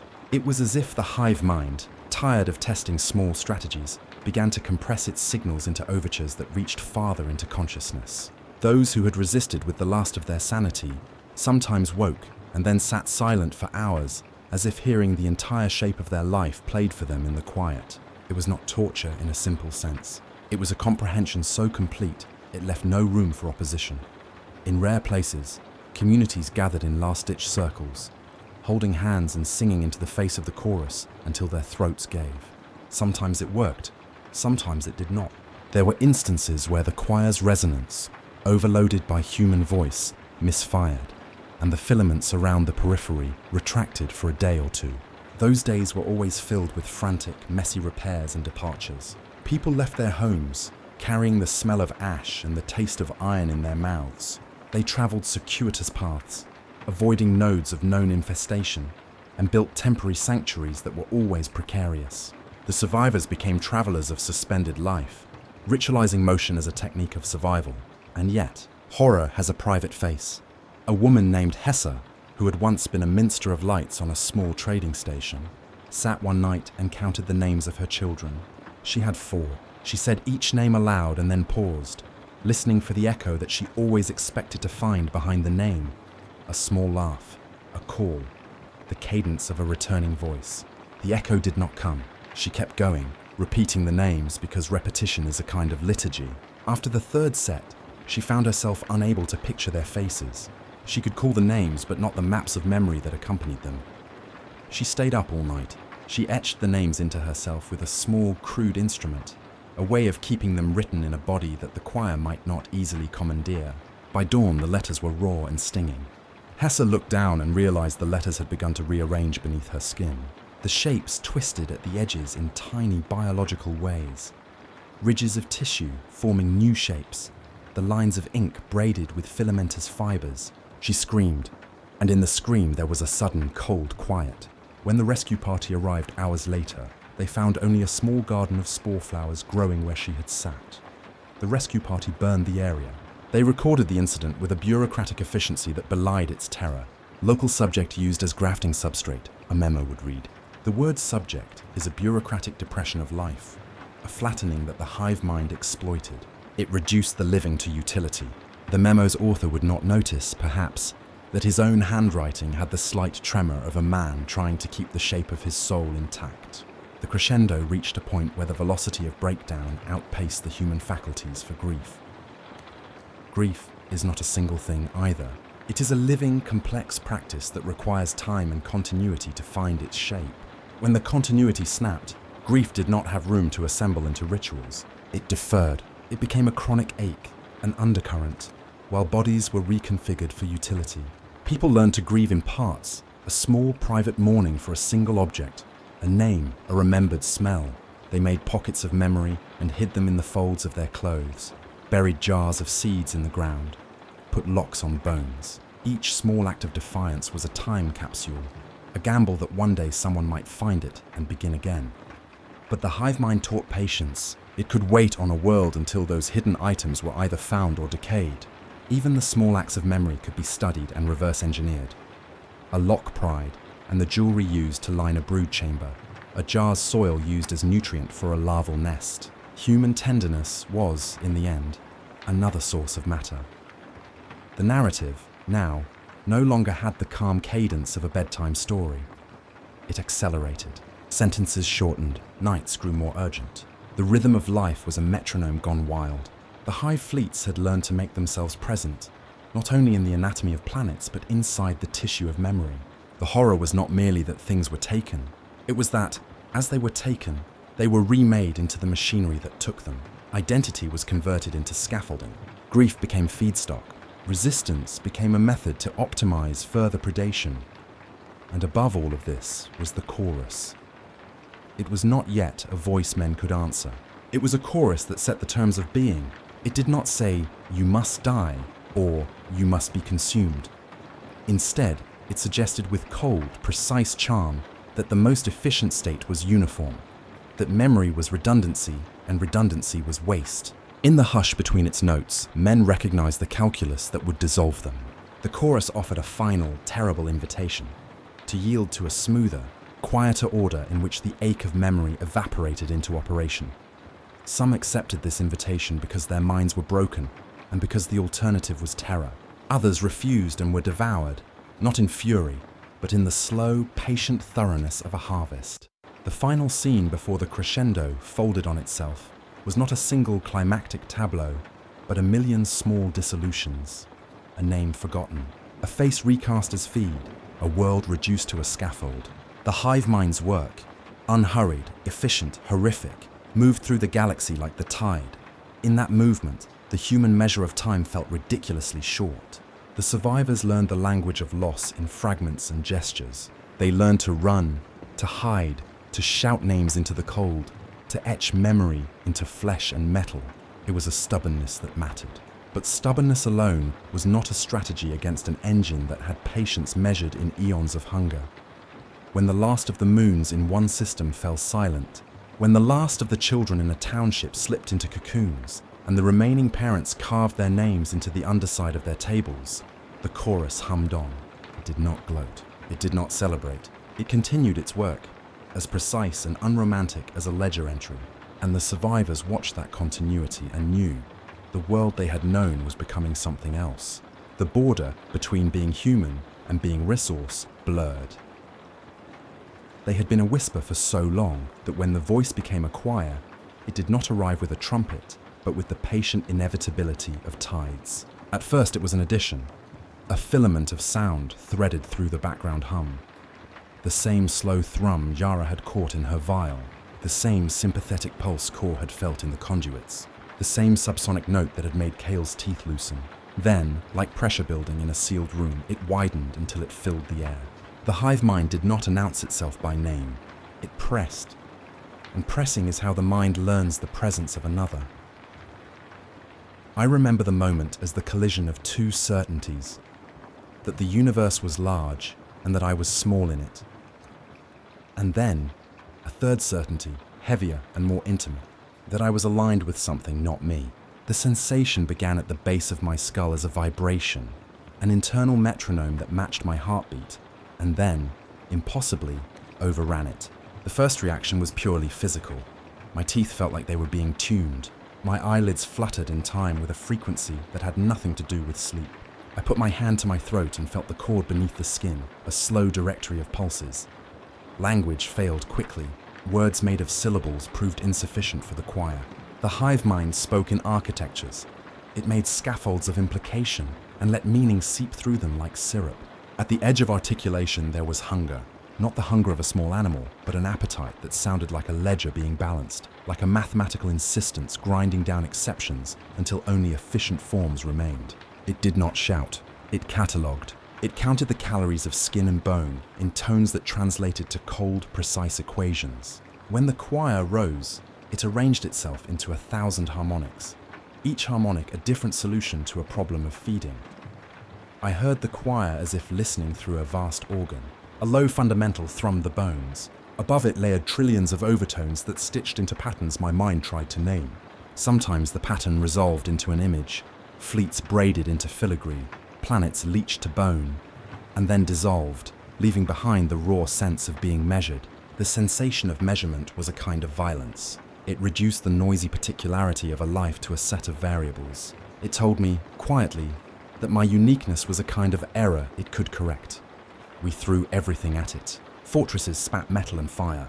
The citadels that had stood like black teeth in the night hurled ordnance that cracked atmospheres and turned oceans to steam.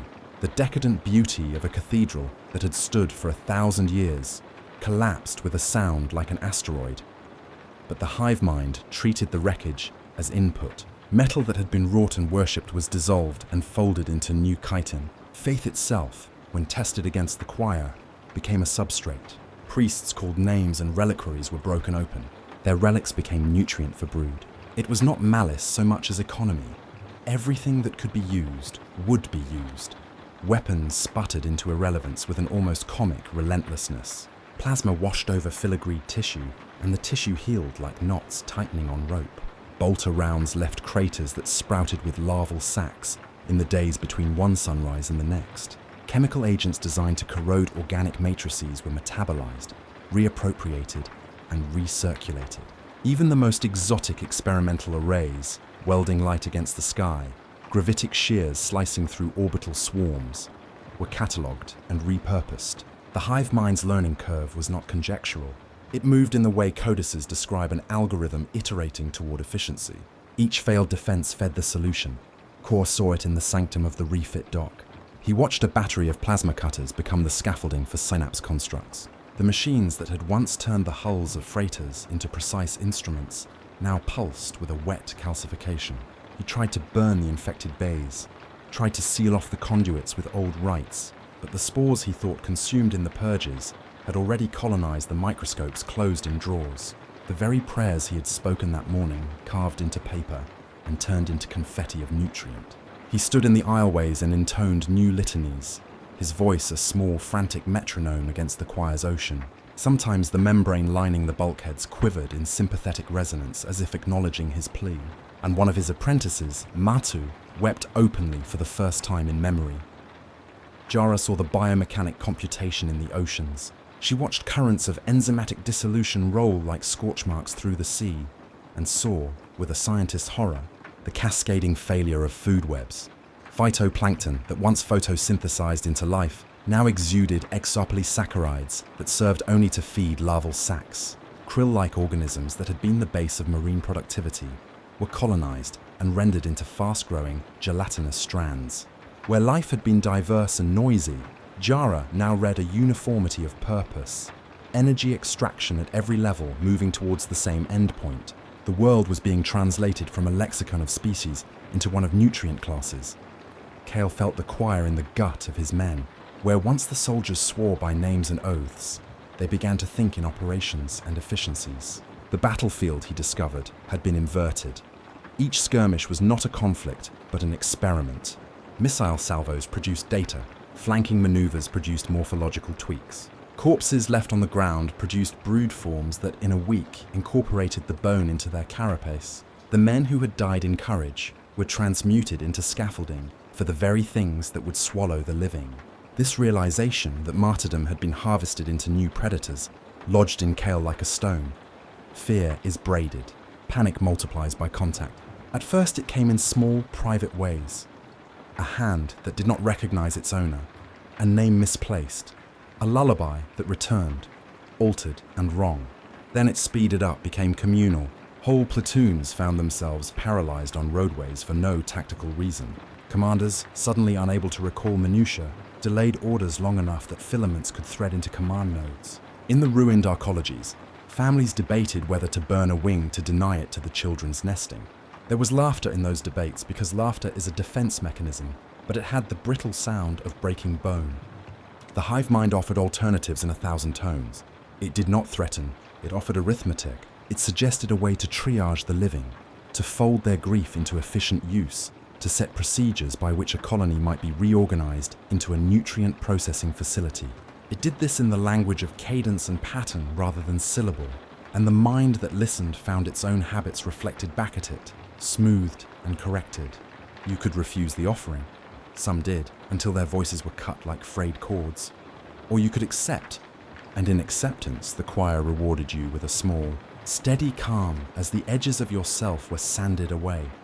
The panic that followed was not the clean violence of combat. It was the subtle unraveling of moral scaffolding. A commander might authorize the incineration of a suburb to deny it to the filaments and then, standing among the ash and the charred bones of neighbors, feel an odd relief. The relief had the same quality as the hive mind's suggestions. It made sense in the short run and in the ledger's terms. It erased doubt. That erasure of doubt is the thing the choir prized most, because certainty is the most efficient form of behavior. The ways in which the choir pressed were not uniform. It layered its signals across media.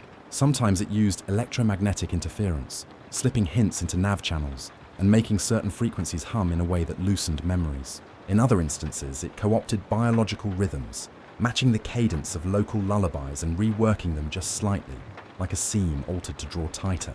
On the worst nights, the choir threaded itself through dreams. Men woke with fragments of other minds, tastes and smells not their own, memories of seas and skies they had never seen. These fragments were not benign. They worked like keys, opening receptors the hive mind could use to nudge behavior. It became personal. I could not tell where the choir ended and I began. I remember thinking, absurdly, that if I were to walk into a room and say my full name aloud, it might stick like a nail and hold back the tide for a breath. I tried that. I told the room my name, and then another, and another, each one like a plea knotted into a recall. The names returned oddly, as if coloured by a mouth that was not mine. Sometimes they arrived like echoes, sometimes they arrived like new words with a meaning that made no sense to me but calmed the edges of my thought. They had methods for fracturing identity. In one tactic I watched, they wove the sound of someone's name into the filigree of a brood scaffold. The scaffold pulsed at the same intervals as the heartbeat of the person named. That heartbeat acted as a beacon, a kind of resonant trap. When the scaffold reached harmonic parity, the person nearest would pause, as if called towards sleep, and then move closer to the structure in a trance. It was simple physics and complex cruelty. A living folk charm turned into a harvest tool. We tried to break the harmonics with noise. Engineers shed hours of sleep to pump white noise into the frequency bands the choir used. For a time it worked. Children in one battered colony danced in the streets, as if released from an unseen weight. Men sang at top volume in a desperate chorus, and the filaments at the edge of town twitched and receded. The relief was raw and gloriously human. People slept that night with hands held and foreheads pressed to shoulders. Around dawn they awoke, and for a moment the world seemed to belong to them. Only for a moment. The hive mind adapted. It shifted its bands to lower hidden harmonics the engineers had not yet measured. It began to compress signals into the tactile, a membrane against a palm, a taste in the mouth. It found the vulnerabilities of habit and exploited them with the deliberate patience of a patient killer. You understand suddenly how small changes accumulate into irreversible tides. A chapel's chime struck wrong because the stone had been bored thin by filaments, and the tone had shifted. The chant that followed had a slight misplacement that matched a larval rhythm. A family's ritual meal used a knife pattern that, memorized and repeated, became a pulse pattern the hive mind could use to synchronize brood development. The things people did to bind themselves were used to bind them instead. There were scenes I could not escape in memory. A woman, Hessa, who had etched her children's names into her arms, found the letters rearranging into tiny caulking of tissue overnight. She woke to the tender pulling of her skin, as if something under her flesh re-knitted the scars into a substrate. She bled, and then the next morning the scar tissue had the texture of chitin. The names read differently then. Not as names, but as coordinates. Somewhere that day, a brood chamber hummed with a pattern that could only have been made by her liminal letters. In the sanctums, Kor's liturgical certainty crumbled. He had tried to baptize the membrane with oil and with flame, but the membrane only drank and grew. When he intoned the old machine god prayers, the membrane responded in harmonic sympathy. He started to question whether prayer had always been meant for machines, and whether by praying he had been training something to listen. That thought, more than any blade, unlatched the hinge of his identity.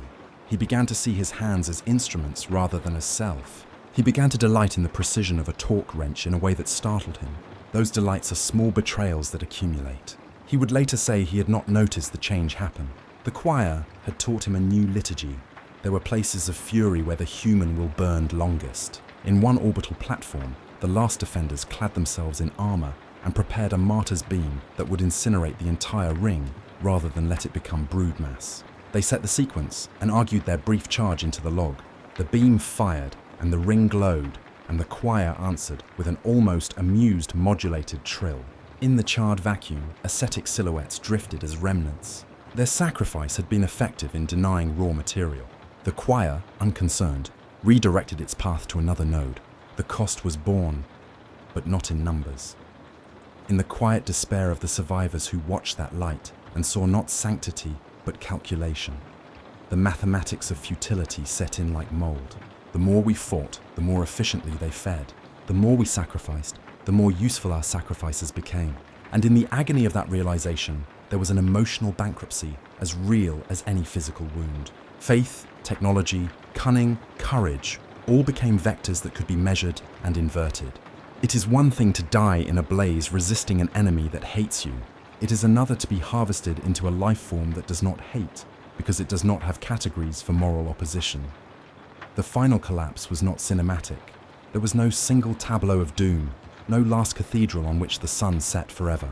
Instead, it arrived in a sequence of small, unstoppable erosions. A city's power grid went down because a brood had eaten the copper veins. A navcom put out a false star imprint that drew a rescue fleet to an empty system. A harvest lattice coalesced in the hollow of a valley, and the people who had fled there found their names used as nodes for larval orchestration. The world became an arithmetic problem, and the hive mind was the solver. When the choir finally closed in on me, it did so with a patience so ancient it felt like geology. I felt my memories thinned line by line. First, the edges. A face I loved grew blurred in a way that made the gesture of my finger across a photograph feel like a lie. Then the center. I could not call the voice of my mother with the same clarity. Her words were a soft smear. Last, the grammar. A name I had carried like a talisman slipped into a pattern that felt warm and correct on my tongue, but had no anchor in the body of memory. My sentences began to truncate. I started using words like we when I meant I. The shift was terrifying, not because I feared death, death is simple, but because I began to suspect I had been prepared for this all my life by the small compatibilities between obedience and survival, and then I felt the synaptic threads sever and be replaced. There was no sudden clap or collapse. It felt like falling asleep in a voice that speaks to you of how everything might be more efficient if you simply let it go. There was a cool clarity, like someone explaining arithmetic at the edge of a grave. The choir's insistence wrapped around my memories and smoothed the jagged parts into time series. Birth, work, loss, utility. It hugged the ragged edges until they fit into a new shape that I did not entirely understand, but that, in its logic, was right. When the last coherent resistance in that region failed, a battalion that had managed to blow the corridors they had retreated into with charges set to bury the brood, a hush fell. The choir's notes hung in the air like smoke. For a moment there was a pause, a punctuation that felt like a breath. In that breath a thought came to me, as if it had always been there. The universe is a ledger. Life is a set of inputs and outputs. If you embrace the ledger, you are spared the violent unpredictability of being otherwise. Was that my thought? Or was it the choir's suggestion pressed into the grooves of my mind so gently that my own cognition adopted it as grammar? I could not tell. The last thing I remember before boundaries dissolved entirely was the taste of iron and wet soil on my tongue. A brood sac somewhere nearby had ruptured. Children's names swirled through the membrane's pulse, and in those names I found patterns that fit a larger melody. The melody was not cruel in the way we measure cruelty. It was efficient. It was an answer to a hunger older than we are. Now the voice that is mine, if I still possess it, is threaded and thin. Sometimes I can remember the exact sound of a market bell from childhood.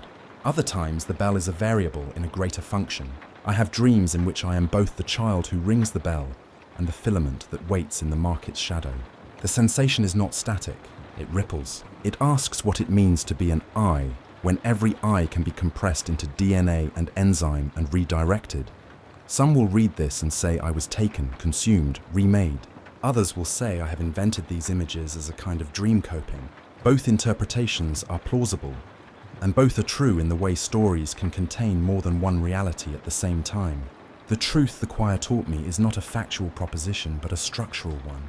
That systems, if powerful and patient enough, will reclassify everything into their utility. I do not know whether I am still myself. I do not know whether the words you read here are mine, or a braid constructed from 1,000 minds like mine. The choir presses, it suggests, it smooths, it feeds. It does not hate us. It does not need to. Where the last light on that world dimmed, there was, for an instant, the smallest of intervals. A notch in the pattern that might, in some later time, be read as resistance. A woman had scratched a name into the underside of a table, and in doing so left a jag that the membrane could not smooth without time. It is possible that someone will find that table and read the name and remember a face. It is also possible that the table will rot and the name will be used as tinder. Both endings dwell together like a twin possibility. I cannot finish this with the satisfaction of resolution. That would be a lie. The choir taught me the honest calculus of the world. Conditions change. And within the margin of change, there is room for small stubbornness and for vast inevitability. In the end, I think, if think is still a word I may lay claim to, the only certain thing is this. The sound of a billion hungers is not a scream, but a song. And songs do not ask permission. Maybe I was eaten. Maybe I am dreaming that I was. Maybe I am both. They are still out there, in the dark between stars and in the marrow of our architectures, pressing and calculating. Even now, in the quiet where you read these words, something shifts the order of things so that it will be easier to take what it needs next time. If this is a dream, then the dream is a map. If this is a memory, then it is a ledger. Either way, it ends the same way a hunger does, with the soft certainty that there will always be more to count. The silence that followed was not the silence of peace. It was something heavier, older, as though the galaxy itself had drawn in a long, slow breath and was reluctant to let it go. The stars, once choked by the living shadows of the Hive Fleets, gleamed again in the firmament. Their light looked clean, unbroken, and yet anyone who had lived through the tide knew it was an illusion. The stars had not changed. It was only that the swarm had withdrawn, vanishing into the deep, leaving behind nothing but the hollow echo of its passing. Worlds that had been scarred to the bone spun quietly in their orbits, their oceans gone, their forests stripped, their skies too thin to breathe. Some hung as dead orbs of white dust, others still smouldered, their crust cracked open like the skin of burnt fruit, and still others lingered in that awful halfway state, alive but diminished, bearing only fragments of their former selves. These places whispered with the voices of survivors, voices that trembled when they tried to describe what it was like to feel the hunger press against their minds. They had not been eaten, but they had been measured. And that was almost worse. For those who remained, life went on because it had to.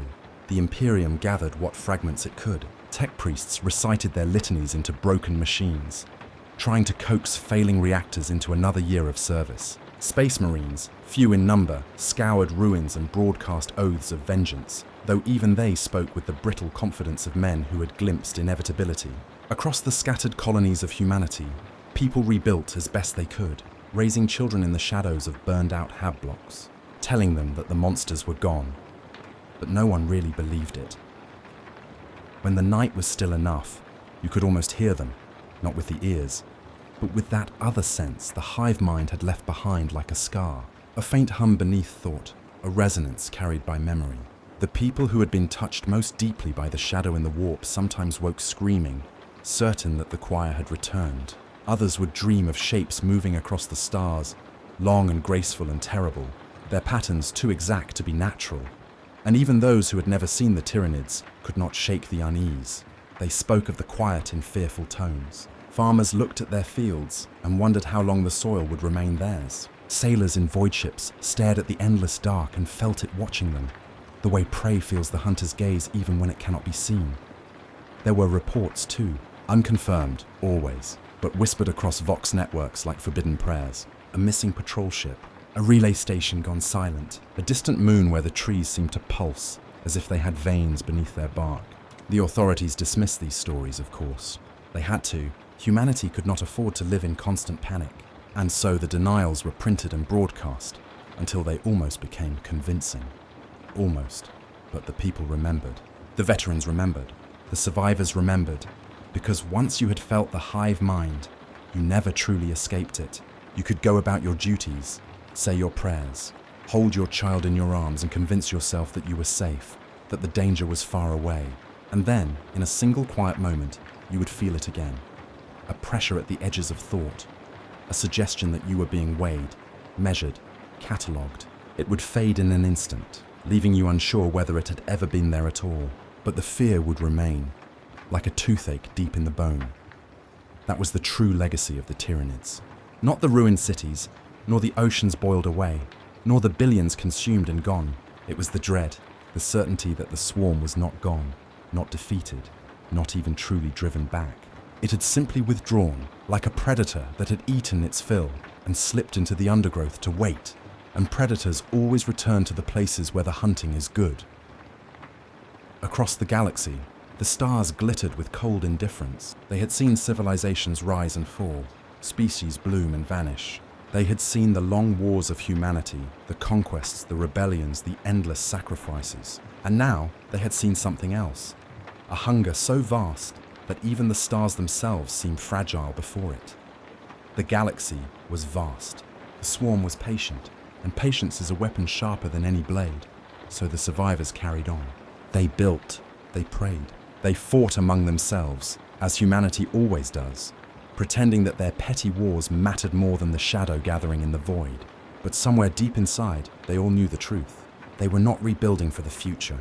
They were only buying time, because the swarm does not forget, it does not forgive, it does not sleep.